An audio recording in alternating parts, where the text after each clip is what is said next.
Levitikosy toko fa 10:20.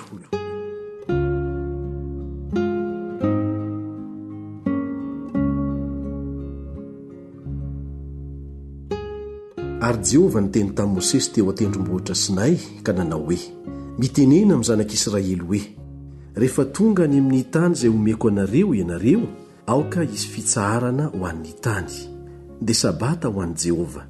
Eny taona no hamafazanao ny taninao, eny taona no hanamboaranao ny sahanao sy hanangonanao ny vokatra, fa ny taona fahafito kosa ho tena fitsaharana ho an'ny tany.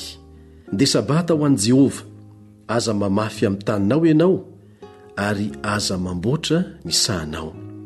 Aza mijinja izay maniro azy avy amin'ny voany hintsana tamin'ny fararano lasa, ary aza mioty ny voaloboka avy amin'izay tsy namboarinao, fa aoka ho taona fitsaharana ho an'ny tany izany.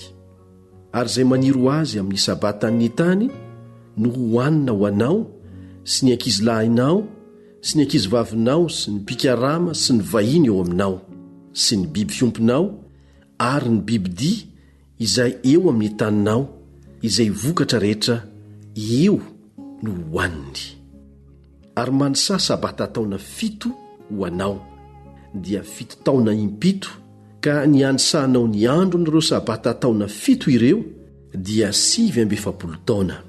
Dia mitsofa anjomara avy feo amin'ny andro 10 amin'ny volana 7, dia amin'ny andro fanavotana no itsofanareo anjomara erany taninareo. Ary hamasino ny taona 50 ka miantso fanafahana amin'ny tany ho an'ny mponina rehetra ao aminy. Jobily ho anareo zany, ka samia mody any amin'ny taninareo avy ianareo sy any amin'ny mpianakavinareo avy. Jobily ho anareo izany taona 50 izany, aza mamafy ianareo ary aza mijinja izay maniro azy avy amin'ny voany hintsana tamin'ny fararano lasa, ary aza mioty ny avy tamin'izay tsy namboarinareo.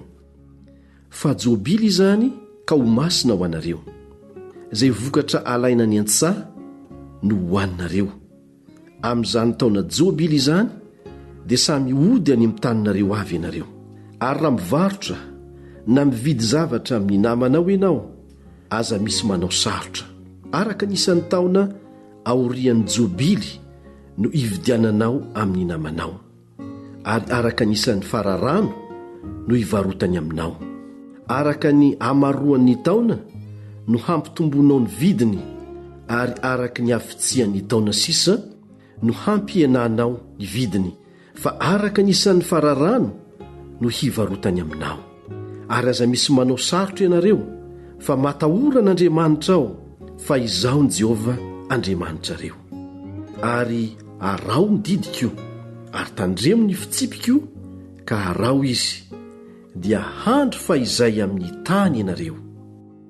Ary ny tany ahavoka-javatra, dia hinany ianareo ka ho voky ary handro fa izay. Ary andrao ianareo manao hoe: inona no hohaninay amin'ny taona 7? Fa indro tsy mamafy izahay na manangona ny vokatray, dia ataoko aminareo ny fitahiako amin'ny taona 9, ka hisy vokatra ampy ho anareo amin'ny 3 taona. Ary hamafy amin'ny taona 9 ianareo, ka hinana ny tranainy mandra-pahatonga ny taona 7. Mandra-pahatonga ny vao no hinananareo ny tranainy. Ary ny tany tsy atao varomaty, satria ahany tany, fa vahiny sy mpivahiny amiko ianareo. Ary havelanareo ho azo avotana ny tany eo amin'ny tany rehetra izay lovanareo. Raha tahiny miamalahelo ny rahalahinareo ka nivarotany ny taniny, dia ho avy ny havany akaiky ka navotra izay namidy ny rahalahiny. Ary raha tsy manan-kavana hanavotra rahalehilahy, nefa nambinina izy ka nahazo izay ampy hoenti manavotra azy, dia aoka hanisany taona hatramin'ny nivarotany azy izy, ka handohany hevitry ny taona sisa ho an'ny lehilahy izay nivarotany azy, ka dia ody any amin'ny taniny izy. Fa raha tsy nahazo izay ampy handoavana izany izy, izay namidiny dia mbola hitoetra eo an-tanan'ilay nividy azy ihany, mandra-pahatonga ny taona jobily ary ho afaka izany amin'ny jobily ka hody amin'ny tanindra lehilahy.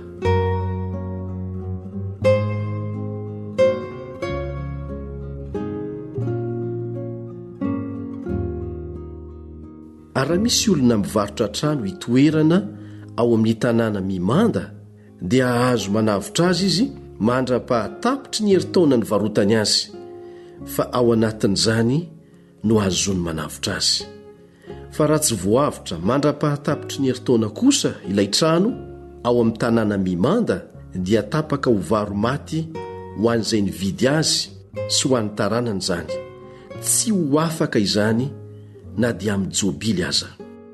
Fa ny trano amin'ny vohitra izay tsy misy manda manodidina kosa dia atao taha ka ny tany ihany. Ho azo avotana ihany izany na ho afaka amin'ny jobily. Kanefa ny amin'ny tanàna ny Levita, ny trano amin'ny tanàna izay ho anjarany dia ho azo ny Levita avotana ihany na ho viana na ho viana. Ary raha misy Levita manavitra azy dia ho afaka amin'ny jobily ny trano izay namidy sy ny tanàna izay anjarany, fa ny trano ao amin'ny tanànan'ny Levita dia lovany ao amin'ny zanak'Israely, fa ny tany manodidina ny tanànany kosa dia tsy azo amidy fa ho lovany mandrakizay izany.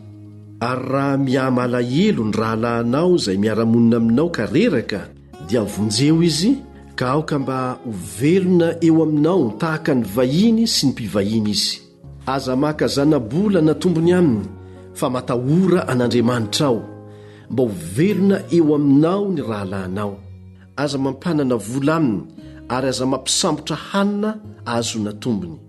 Izaho ny Jehovah Andriamanitra reo izay nitondra anareo nivoaka avy tany amin'ny tany Egipta hanome anareo ny tany Kanana mba ho Andriamanitra reo. Ary raha miha-malahelo ny rahalahinao ka mivaro tena aminao, aza ampanimpoinao toy ny andevo izy. Fa aoka hitoetra eo aminao tahaka ny pikarama sy tahaka ny vahiny izy, mandra-pahatonga ny taona jobily no hanimpony anao. Dia ho afaka izy sy ny zanany ka hody any amin'ny mpianakaviny sy amin'ny tanindrazany koa. Fa mpanompoko izay nentiko nivoaka avy tany amin'ny tany Egipta izy ka tsy amidy tahaka ny andevo. Aza mampanompo azy fatratra fa matahora n'Andriamanitra ao.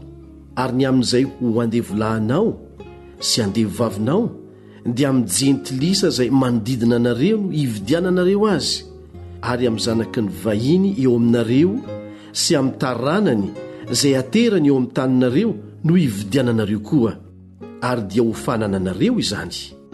Ary ataonareo lova ny zanakareo mandimby anareo izany ho fananana ho lovany ka ampanimpoinareo mandrakizay. Fa ny zanak'Israely rahalahy inareo dia aza mba ampanimpoina fatratra. Ary raha tonga manan-karena ny vahiny izay monina eo aminao na ny mpivahiny, ary ny rahalahinao eo aminy miha-malahelo kosa ka mivaro tena amin'ny vahiny eo aminao na amin'ny taranaky ny vahiny, na dia nivaro tena azy izy dia azo avotana indray.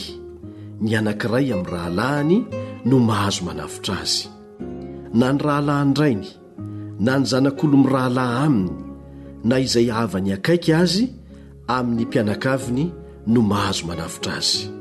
Kanefa raha tratry ny ananany dia hanaviteny izy, ary dia isainy amin'izay nividy azy hatramin'ny taona nivarotana azy ka hatramin'ny taona jobily. Ary ny vola nivarotany ny tenany dia hoeverina araky ny isan'ny taona, dia arak'hevitry ny andro ny pikarama no heverana azy. Raha mbola maro ny taona sisa dia arak'heviny ihany no handoavany ny avony avy amin'ny vola vidiny teo aloha. Ary raha vitsy kosa ny taona sisa mandra-pahatonga ny taona jobily dia nisa izany aminy izy ka arak'hevitry ny taona ihany no handoavany ny vola avony. Tahaka izay karamaina isan-taona no hitoerany eo aminy, fa aoka tsy ampanimpoina fatratra eo imasonao izy. Ary raha tsy voavitra amin'izany izy dia ho afaka amin'ny taona jobily izy sy ny zanany koa. Fa mpanompoko ny zanak'Israely dia mpanompoko izay nentiko nivoaka avy tany amin'ny tany Egipta izaho ny Jehovah Andriamanitrareo.